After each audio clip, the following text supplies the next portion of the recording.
just a few months ago, I committed to like taking them in, getting braids, having someone do it, brush it, whatever. But long story short, because I'm watching the time, I'm getting long-winded with detail. She put coconut oil in her hair yesterday to deep condition it, and to like, she wants her hair to grow, and she's been watching YouTubes to like pick up on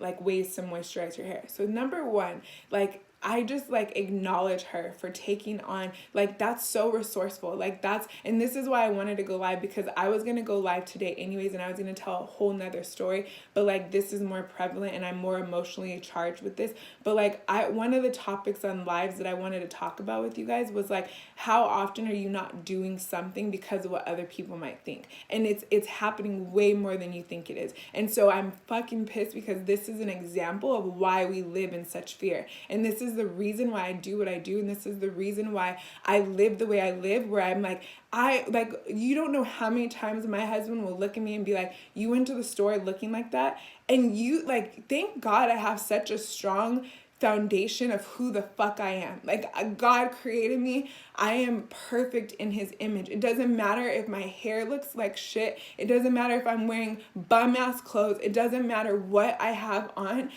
Thank God I have a foundation in who created me, because I am not my hair, I'm not my skin, I am not my clothes, I am not my title, I am not any of that. I have one mission, and that mission is to live in my authentic truth and to share that gospel, whether it's my testimony, whether it's my glories, my whatever. I have one mission. There's one thing, and it doesn't matter what I look like. So the reason why I came on here to share this moment of my real life is because I'm sitting here, not only is it breaking my heart because it's my daughter, but it's like, this is why I do what I freaking do, because there's people freaking perishing. There's people not living their life because what people might say about them or what they might do. And I'm like watching my daughter, like, she can't even fucking go to, like, I go to school. I'm going to the same homeschool with these kids. I'm going to school with these kids, and they're picking me apart. There's one that's like, you have bald spots right here. Well, fuck you. Like, I have breastfed 5 kids. But then I'm like, that doesn't bother me. I'm not emotionally charged to it, because I'm also like big, like,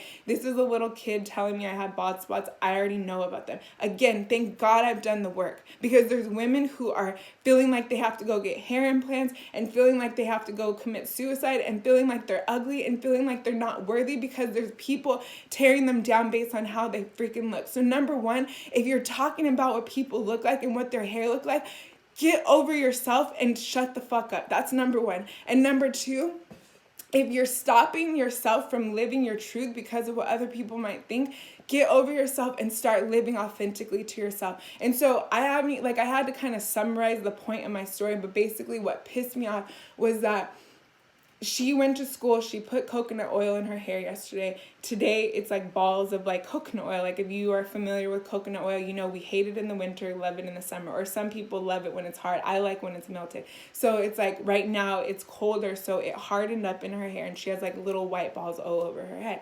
Well, her dad calls me and he's like, you're the mom. I know you're busy right now, but you should just take the time to look at her before she leaves the house. She cannot be coming out.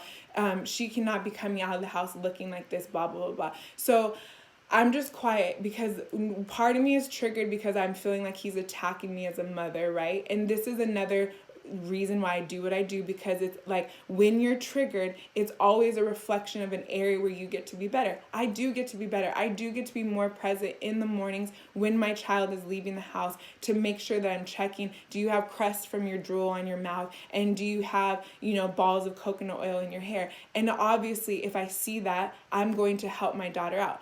But then the part that pisses me off is when you're helping your daughter out, you don't tear them down and say, this is gross, this is ugly, why do you have that on you? You come from a place of love. You come from a place of like, oh my gosh, you must have got a good sleep last night. You have drool all over your mouth. But here, let me wipe it off for you. But like in the past, in my experience of how we parented our kids, it's been more of like, why didn't you brush your teeth? You didn't do that. Why does your hair look like that? And so I have to go, but I was trying to share quickly, and I know I'm all over the place, but I wasn't planning on sharing this. This literally just happened because my husband sent me a picture of my daughter's hair and what it looked like. And when you zoom in, like there's a glass mirror in front of her. So when you zoom in, you can see her face, and her face fucking broke my heart.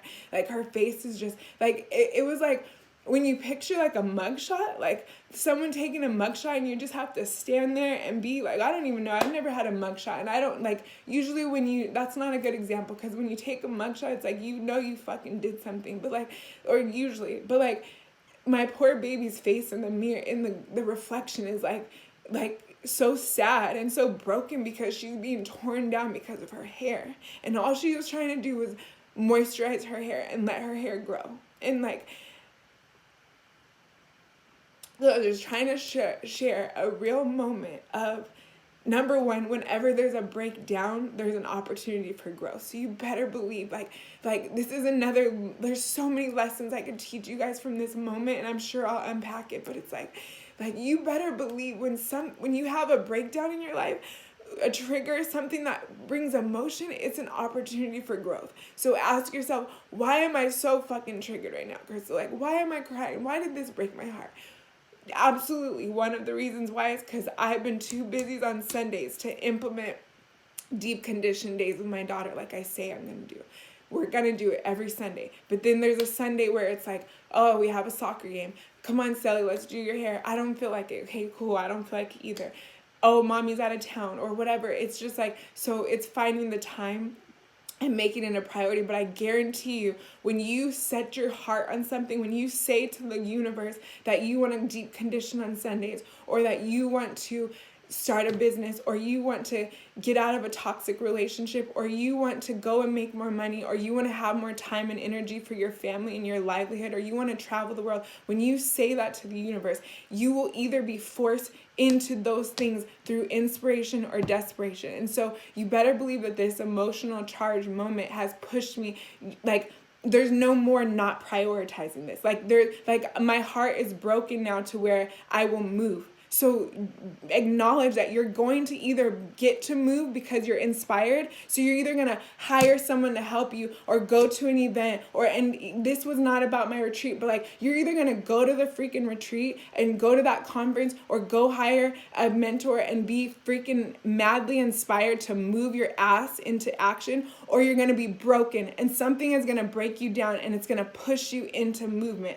But no matter what, humans, we just stay stuck. Our brain capacity is to keep us safe and stuck and comfortable. So unless you get super duper inspired, and this is why you are who you freaking hang around, because whoever you start to hang around is who you become. So you're either going to put yourself in these circles of people that are going to force you to level up, or you're going to stay stuck until you freaking break and you have to move and make change. So I hope that this moment of like honest like life happening to me could inspire you somewhere in your life. Like, where are you stuck, and where are you saying you want, I want, but you're not taking action to go and get that? Because the only way to get what you want is to make choices in alignment with it and to move yourself forward. And to my daughter's point, you're going to be scrutinized. You're like, her want was to grow her hair and to moisturize her hair. She, so much so that her vision was on the outcome. Her vision was on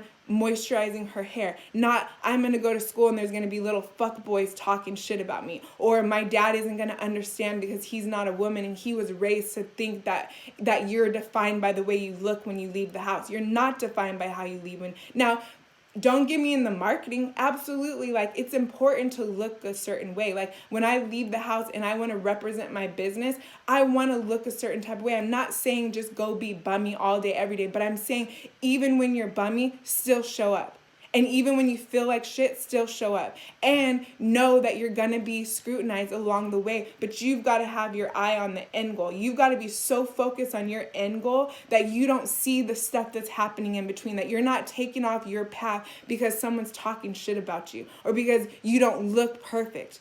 or you might make a mistake. That's what happens on the road when you're focused on your goal. And when I saw that, I'm like, oh my God, that's a perfect example of what being committed to an end goal looks like. It looks like you don't even notice what people are saying and how you look because you're so focused on what you're trying to accomplish. That's the level of commitment that it takes to actually move your life forward. So I gotta go. I'm 2 minutes late to my call. Thank you guys for listening. I hope this was helpful for somebody. I'm gonna go really cry and let this shit out because I am committed to releasing my emotions and not trapping it. But holy fuck, that pissed me off today. I'm broken. I'm saddened. I'm angered. I'm grateful. I'm grateful because I'm grateful that I get to move now. I get to create change around this area that I've wanted to do, and it took me to freaking break in order to make movement. So my hope is that you get inspired before you get broken. But in a nutshell, today I get a call from Jason, and he's like, sorry, I'm trying to set this up.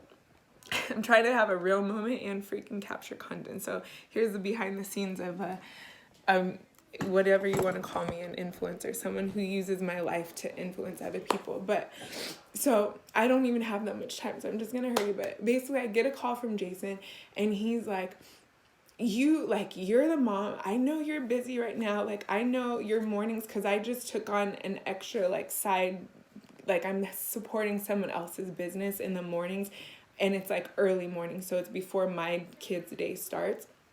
And so between early morning and the time that Jason and Giselle leave for school, I'm let me just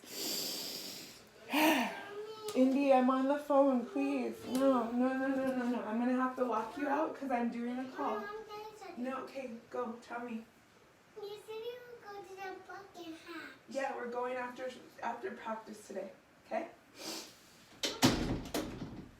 Okay, so let me just make this long story short to get to the point. I'm pissed because he calls me yesterday. Giselle, she's all into growing her hair right now. She's into growing her hair, and because number one, taking care of my hair is not that, I guess it's not a priority, but it's also not something that I learned, and so it's just not a habit. And I get very overwhelmed with YouTubing and just watch YouTube and you can find all these concoctions to deep condition. So I'm the girl that wears braids, weaves, anything that allows me to just live my life and not have to do much to my hair. That's just my preference. But now I have 5 daughters who I'm responsible for their hair, and so we're starting to see the repercussions of that, because the way I show up with my hair is now how I'm showing up with my girls' hair, and I'm just not doing it. I'm not deep conditioning it enough. I'm not any of that. And so just